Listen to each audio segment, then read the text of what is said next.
I was coming home from a wedding a few days ago, and the friend that was with me was yawning. It was about 10 o'clock at night, and she was yawning in the car. And each time she would yawn, she would say, "I'm sorry, I'm sorry." And I finally said, "What are you sorry for?"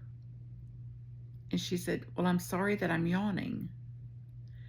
And it's as simple as it sounds, it struck me deeply. It deeply struck me.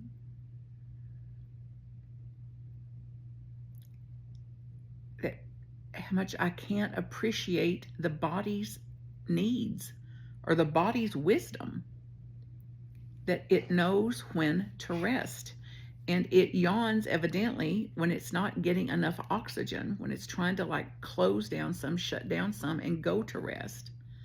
And how much we will push, push, push, push, push, and not allow that. So the self-compassion act today is to thank the yawns.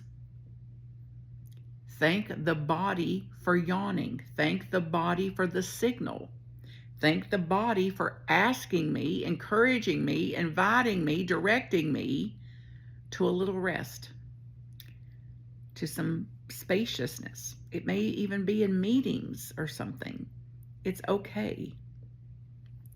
And let the yawn be a self-compassion reminder of my need for self-compassion, my need to be more accepting and gentler with myself, and ultimately to treat myself as someone worthy of a little rest or worthy of a little spaciousness or worthy enough to let a yawn be a yawn, regardless of where it is or what time it is or who's with me or who's watching, and not to have to apologize for it.